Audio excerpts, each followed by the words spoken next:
എന്ന സംശയത്തിന്റെ അടിസ്ഥാനത്തിലായിരുന്നു വൈറ്റില ആർട്ടിക് ഹോട്ടലിൽ ഡാൻസഫും മരട് പോലീസും പരിശോധന നടത്തിയത്. എന്നാൽ ലഹരി വസ്തുക്കൾ പോലീസിന് കണ്ടെത്താനായില്ല.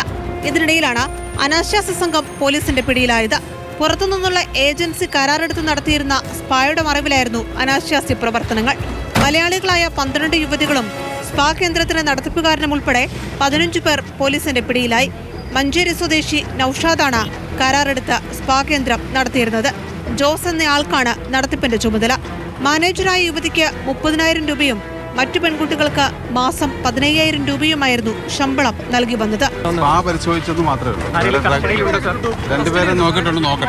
പിടിയിലായ യുവതികളിൽ ഭൂരിഭാഗം പേരും എറണാകുളം സ്വദേശികളാണ്.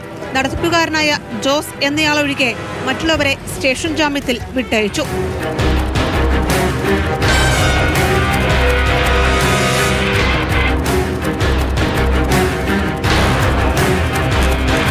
മാതൃഭൂമി ന്യൂസ്, കൊച്ചി.